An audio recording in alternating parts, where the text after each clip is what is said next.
गिरते हैं शहसवार ही मैदाने जंग में, वो तिफल क्या गिरे जो घुटनों के बल चले। जी, ये कहावत जो है ना, ये जो लाइन है वो बेसिकली सटीक बैठती है एक ऐसी टीम पर जो कि चैंपियन टीम रही है लास्ट सीजन की नहीं बल्कि लास्ट टू लास्ट सीजन की। नाम है पुनेरी पलटन, कप्तान असलम इनामदार। और कुछ ना कुछ गड़बड़ ऐसी लग रही थी परफॉर्मेंसेस को देख करके कि टीम कैसे गिर गई इतनी बेहतरीन होकर के।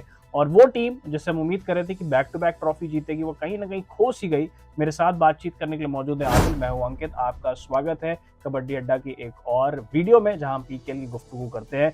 आदिल भाई, थैंक यू फॉर ज्वाइनिंग। और स्ट्रेट अवे में पहले बात करने से पहले हम स्क्वाड पर बात करेंगे। पहले ये बताओ, हुआ क्या है पुनेरी पलटन को लास्ट एडिशन में? सडनली क्या हो गया उनको? सबसे बड़ी बात ये थी कि जो उनके कप्तान थे असलम इनामदार, उनको चोट लगी और वो चोट के वजह से बाहर हो गए, जिस वजह से जो प्रॉब्लम वहां से शुरू हुई। और ऐसी शुरू हुई ना वो प्रॉब्लम असलम की चोट के वजह से मेनली जो टीम की पूरी परफॉर्मेंस थी उस पर असर पड़ा। जो कप्तानी का भार संभालना होता है ना, वो दो लोगों ने बांटा थ्रू आउट द सीजन, आकाश शिंदे और पंकज मोहिते ने। लेकिन कोई भी उतनी अच्छी तरीके से नहीं संभाल सका जितना अच्छी तरीके से असलम इनामदार संभालते थे और बाकी सारे प्लेयर से परफॉर्मेंसेस निकलवाते थे असलम इनामदार। तो वो कहीं ना कहीं लैग किया। और एक थ्योरी भी हमारी गलत होगी। मुझे याद है कि मैं और आदिल हमेशा ये डिस्कशन में करते थे कि यार असलम के ना रहने पर भी पुनेरी बड़ा अच्छा करेगी, इनके पास सारे कवर्स है, सारे ऑप्शंस कवर्ड है पूरी तरह से। लेकिन जैसे ही असलम इनामदार की इंजरी हुई, वो नहीं खेले, पता चल गया कि यार वही एक बंदा था जिसने पूरी टीम को इकट्ठा कर रखा था। उसके ना होने से बहुत फर्क पड़ा है और हम चाहते हैं कि इस सीजन में वापसी करें और बेहतरीन वापसी करें। चलिए अब सीजन से बात कर लेते हैं, अभी तो टाइम है पीकेएल 12 में, लेकिन थोड़ा सा कॉम्पोजिशन पर बात करते हैं। कौन से खिलाड़ी आपको लगता है कि अब रिलीज होंगे और कौन से खिलाड़ी रिटेन हो सकते हैं? पहले तो मैं यही सवाल पूछ लेता हूँ आपसे। रिलीज में मेरे को नहीं लगता जो प्लेइंग 7 जो उनकी थी उसमें से किसी खिलाड़ी को रिलीज करेंगे।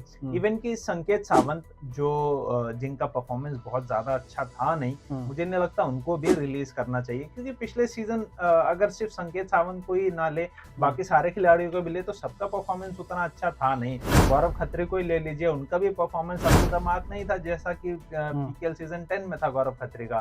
तो कहीं ना कहीं ये चीज प्रॉब्लम रही पुनेरी पलटन के साथ। तो हो सकता है कि अपने प्लेइंग 11 में चेंजेस ना करे, लेकिन एक बात यह है कि जो उनके रेगुलर कोच हैं बीसी रमेश, वो अब नहीं है। और उनके जगह कोई दूसरे कोच हैं, तो वो अपने प्लेइंग 7 में बदलाव करेंगे, जिस वजह से खिलाड़ियों को रिलीज किया जा सकता है। और उसमें सबसे पहला नाम मेरे को दिखाई देता है वो गौरव खत्री का है, जो पिछले सीजन बिल्कुल भी अच्छा नहीं किए थे।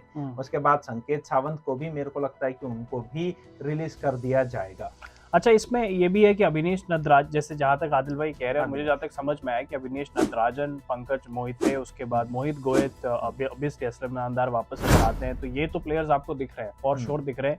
इसके अलावा जो है वो चीज़ें आपको इधर उधर हो सकती है, बट क्या कहना चाहोगे और कहाँ कॉम्पोजिशन इनको चेंज करनी है? थोड़ी ओवरसीज प्लेयर्स पे बताओ, क्या कोई रिलीज होगा, कोई नया प्लेयर आने के चांसेस है इस टीम में? मुझे लगता है कि लेफ्ट कॉर्नर पर मोहम्मद रजा शादलू को उनको लेकर आना चाहिए, जिन्होंने पीकेएल सीजन 10 में ट्रॉफी जिताने में सबसे बड़ा रोल प्ले किया था। अगर वो वापस आते हैं तो लेफ्ट कॉर्नर की जो पिछले सीजन जो दुविधा रही थी थ्रू आउट द सीजन, कभी अमन अंतिल खेल रहे हैं, कभी मोहित कालर खेल रहे हैं, कभी मोहम्मद अमान खेल रहे हैं, तो ये जो दुविधा रही थी वो क्लियर हो जाएगी और वो फिक्स हो जाएगा कि मोहम्मद रजा शादलू ही लेफ्ट कॉर्नर पर खेलेंगे। और लेफ्ट कॉर्नर की जो पोजीशन होती है वो बहुत इंपॉर्टेंट रहती है हर टीम के लिए। आप देखिए हरियाणा स्टीलर्स में वो गए लेफ्ट कॉर्नर पे खेले और वहां पे बहुत अच्छा परफॉर्म किया। तो हर टीम के लिए लेफ्ट कॉर्नर पोजीशन बहुत इंपॉर्टेंट होती है, क्योंकि वो राइट रेडर को पकड़ते हैं। तो मुझे लगता है कि मोहम्मद रजा शादलू की तरफ एक बार फिर से देखना चाहिए पुनेरी। देखिए, इसमें प्रॉब्लम दो है आदिल। एक तो पैसे ही बहुत खर्च करना पड़ेगा, पैसे की बात है। दूसरी प्रॉब्लम है कि शादलू एक है, हर टीम को शादलू चाहिए, लेकिन शादलू सब टीम पे नहीं जा सकते। हमने लास्ट वाली जो एनालिसिस करी थी उसमें भी शादलू डाला था, तो एक शादलू भी सोच रहा होगा कि मेरी कितनी डिमांड है, क्योंकि प्लेयर ही कुछ इस तरीके से। बिल्कुल उनकी डिमांड रहेगी, क्योंकि न सिर्फ डिफेंस, उनका डिफेंस नो डाउट बहुत अच्छा है, लेकिन अगर उनको रेडिंग की भी जरूरत पड़ेगी ना, तो रेडिंग में भी पॉइंट लेकर आएंगे। पिछले सीजन ही हमने देखा उन्होंने सुपर रेड भी लगाए हैं। तो वो ऐसा खिलाड़ी है कि आपको रेड में भी पॉइंट देगा, आपको डिफेंस में भी पॉइंट देगा, और उनका एक अलग खौफ बना रहता है रेडर्स के अंदर जब भी वो मैच में बने रहते हैं। इसमें दो और है आदिल। अल हादी की बात कर लेते हैं, अली हादी और आमिर हसन नूरोजी, ये दोनों, एक डिफेंडर एक ऑलराउंडर है। और इसमें मोहम्मद अमान को भी जोड़ लेता हूँ, भारतीय मोहम्मद अमान डिफेंडर के रोल में है, और सौरभ भी है डिफेंडर राइट कवर में इनके पास तुषार अदवाड़े हैं, दादसो पुजारी। इनका क्या लग रहा है आपको? इन प्लेयर्स को रिटेन किया जाएगा, सस्पेंस बना रहेगा, या रिलीज करेंगे, या इनकी जगह कोई और आएगा? इनमें से दादसो पुजारी जो हैं वो जरूर रहेंगे। मोहम्मद मोहम्मद अमान भी रहेंगे। बाकी जो खिलाड़ी जिनका नाम ओवरसीज दिया में। वो सब उन पे सस्पेंस बना हुआ है कि उनको रिलीज किया जा सकता है, क्योंकि पिछले सीजन कुछ मैचेस में मौका दिया गया था और उसमें अच्छा परफॉर्मेंस रहा नहीं था। मोहम्मद अमान ने खेला है, लेफ्ट कॉर्नर पे भी खेला है उन्होंने, जब मोहित काला इंजरी हुई, और अमन अंतिल सबसे पहले रहे थे left corner, first preference left corner रहे थे अमन अंतिल, फिर उनको इंजरी हुई, मोहित कलर आए, मोहित कलर को इंजरी हुई, फिर मोहम्मद अमान आए। तो ये चीजें चलती रही पुनेरी पल्टन की, जिस वजह से इनकी परफॉर्मेंस भी बहुत डाउन रही। और इसके अलावा अगर मैं बात करूँ तो मोहित गोयल एक सबसे बड़ा नाम है असलम इनामदार के बाद। तो जब असलम इनामदार बाहर गए तो ऐसा लगा था कि मोहित गोयल को कप्तानी सौंपी जाएगी, और पंकज मोहिते को दी गई, पंकज मोहिते को दी गई, क्योंकि पंकज मोहिते पहले से बने हुए हैं नो डाउट, लेकिन मोहित गोयल असलम इनामदार के साथ बहुत ज्यादा रहे हैं और उनके अंदर वो कैप्टेंसी स्किल्स नजर आती है। तो हो सकता था मोहित गोयल को कप्तानी दी जाए। अब खैर अगर असलम वापस आ जाएंगे तो असलम के अलावा और कोई कप्तान बनेगा नहीं, लेकिन अगर असलम बाई चांस खुदा ना करे या अनफॉर्चुनेटली वो वापस ना आ पाए तो मोहित गोयल को कप्तानी देनी चाहिए। हालांकि पिछले सीजन बहुत ज्यादा अच्छा परफॉर्मेंस रहा नहीं था मोहित गोयल का भी, उनसे जैसे एक्सपेक्टेशंस रहती हैं, उनको हिटमैन कहा जाता है कबड्डी का, इसलिए कहा जाता है क्योंकि लगातार एग्रेसिव और अच्छे से पॉइंट स्कोर करते हैं, लेकिन पिछले सीजन थोड़े से फीके नजर आए थे। अच्छा, इस पे एक दो सवाल और रह गए जिस पर हम डिस्कस करेंगे। पहले तो कोचिंग पर बात कर लेते हैं कि हुआ क्या, एक एक करके ऐसा लगा कि कोई कोच इधर जा रहा है, कोई कोच उधर जा रहा है, कोई कोच आ रहा है। पहले तो बीसी रमेश सर, उनसे हमने बात भी करी है प्रेस कॉन्फ्रेंस में, कमाल के कोच है, उनकी ही कोचिंग गाइडेंस में लास्ट टू लास्ट सीजन में पीकेएल का टाइटल जीता इन्होंने पुनेरी पल्टन ने। फिर सडनली वो गायब हो गए, वो है तो पुनेरी पल्टन से जुड़े बट वो चीफ कोच नहीं है एक तरीके से। उसके बाद अजय ठाकुर आए, असिस्टेंट कोच के रूप में आए थे, उसके बाद वो कुछ टाइम के लिए उन्होंने कंटिन्यू किया। I think last to last में ही आए थे बिल्कुल वो।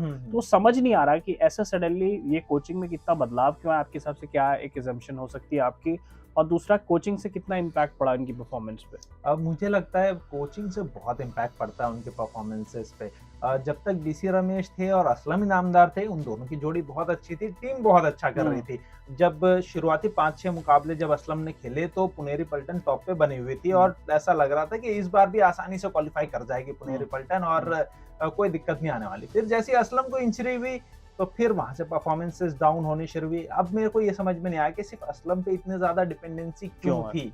अब बीसी रमेश थे, वो नो डाउट बहुत अच्छे कोच हैं, उन्होंने पीकेएल सीजन 10 भी जितवाया, तो बाकी सारे खिलाड़ी को भी उतनी अच्छी तरीके से ग्रूम करना चाहिए था जितने कि असलम इनामदार को किया था। तो इस चीज को लेकर मुझे लगता है कि टीम मैनेजमेंट ने फैसला लिया कि हम अभी कंटिन्यू नहीं करेंगे आपके साथ, और कोचिंग सेटअप में बदलाव किया गया। बिल्कुल। और आखिरी सवाल आदिल पे जब पूछना चाहूंगा आपसे, क्योंकि मैं और भी टीमें धीरे धीरे एनालिसिस करनी है, थोड़ा आकाश शिंदे की बात कर लेते हैं, आदित्य शिंदे की बात कर लेते हैं। ओवरऑल हम क्या एक्सपेक्ट करें जब ये टीम जो आएगी पीकेएल के बेसिकली 12 से पहले जो ऑक्शन होगा, जो मिनी ऑक्शन होगा, जो भी होगा, जो भी पर्स वैल्यू हो तो फिक्स ही आपको पता है 5 करोड़ की पर्स वैल्यू हो, तो क्या एक्सपेक्टेशन ये लेकर आए, हम इनसे क्या उम्मीद रखें एज अ फैन, जो पुणे के फैंस जो हमारी वीडियो को देखते हैं, हम सारे लोग देखते हैं हमारी वीडियोस को, तो वो खास तौर पे क्या एक्सपेक्टेशन रखे इस टीम से? सबसे पहले आकाश शिंदे की आपने बात करी, उनको कप्तानी भी मिली लेकिन फिर भी बहुत ज्यादा अच्छा परफॉर्मेंस रहा नहीं, जैसा कि हमें पुनेरी से एक्सपेक्टेशंस हैं कि वो बहुत अच्छा करेगी, प्लेऑफ में क्वालिफाई करेगी, वहां पे भी ताबड़तोड़ तरीके से खेलेगी, लेकिन ऐसा कुछ हमें देखने को मिला नहीं पिछले सीजन असलम के जाने के बाद। इससे पहले तो अच्छा ही चल रहा था। तो मुझे लगता है कि आकाश शिंदे तो रहेंगे ही टीम में, लेकिन असलम के आने के बाद कुछ और चीजें सुधरेंगी टीम में। और ओवरऑल हम क्या एक्सपेक्ट कर सकते हैं इस टीम से, यही कि जब ऑक्शन आए तो और अच्छे खिलाड़ियों को टारगेट करना चाहिए, क्योंकि फिर से पर्स अमाउंट की बात होती है। आपने बाकी खिलाड़ी कितने में रिटेन किए हैं वो देखना होगा, और आपके पास कितना पर्स अमाउंट बचता है, उसमें आप कोशिश करिए कि लेफ्ट कॉर्नर, राइट कॉर्नर कोई स्टार खिलाड़ी आप रखें जो रेगुलरली अच्छा परफॉर्मेंस देते हैं, कंसिस्टेंट जो रहें, उन खिलाड़ियों को आप लें। अब मोहम्मद रजा शादलो की बात होती है कि वो खिलाड़ी अगर आएगा तो फिर से एक बार महंगे खिलाड़ियों के लिस्ट में रहेगा, तो हो सकता है बिल्कुल मोहम्मद रजा शादलो एक ऐसे खिलाड़ी हैं जिस टीम में जाते हैं उसको एटलीस्ट प्लेऑफ तक तो पहुंचा ही देते हैं और उसके बाद भी अच्छा परफॉर्म करते हैं, तो उनके ऊपर सबसे ज़्यादा ध्यान रहना चाहिए। और मुझे ऐसा लगता है कि जब ऑक्शन आएगा तो फिर बाकी और रेडर्स पे भी ध्यान देना चाहिए। असलम और मोहित के अलावा भी ये टीम वैसे रेडरों से भरी पड़ी है। आकाश शिंदे हैं, आदित्य शिंदे हैं, मोहित गोयल हैं, असलम इनामदार हैं। इससे पहले जब पिछले सीजन था अभी पिछले सीजन में वी अजीत कुमार भी थे, लेकिन उनकी भी परफॉर्मेंस उतनी अच्छी रही नहीं। तो मुझे ऐसा लगता है कि कोई और रेडर्स, जैसे असलम के जाने के बाद रेडिंग में भी कमी हमें देखने को मिली थी, तो कुछ ऐसे रेडर्स आए जो लगातार कंसिस्टेंटली अच्छे पॉइंट्स लेकर आए। बिल्कुल, तो ये सारी डिस्कशन थी हमारी पुनेरी पल्टन्स को लेकर के, और आमतौर पे हम सवाल जवाब करते हैं और बातचीत करने की कोशिश करते हैं, ये फिगर आउट करते हैं कि क्या एक्सपेक्टेशन हम पुनेरी पल्टन से रखें। हमेशा बेस्ट की उम्मीद रखते हैं, बट वी होप कि असलम इनामदार रिकवर करके जल्दी आए वापस, बिकॉज उनके बिना ये टीम डेफिनेटली अधूरी सी दिखती है। देखते हैं क्या होता है, क्या फेट में है, किस तरीके से चीज़ें आती हैं सामने, उस हिसाब से अपडेट्स आपको देते रहेंगे। आदिल इज देयर, आपको रेगुलर वो अपडेट्स देते रहते हैं। चैनल को आप लोग प्लीज़ सब्सक्राइब करिए, अपना प्यार दीजिए, वीडियो को शेयर करिए। आपसे फिर मिलते हैं। Thank you for watching.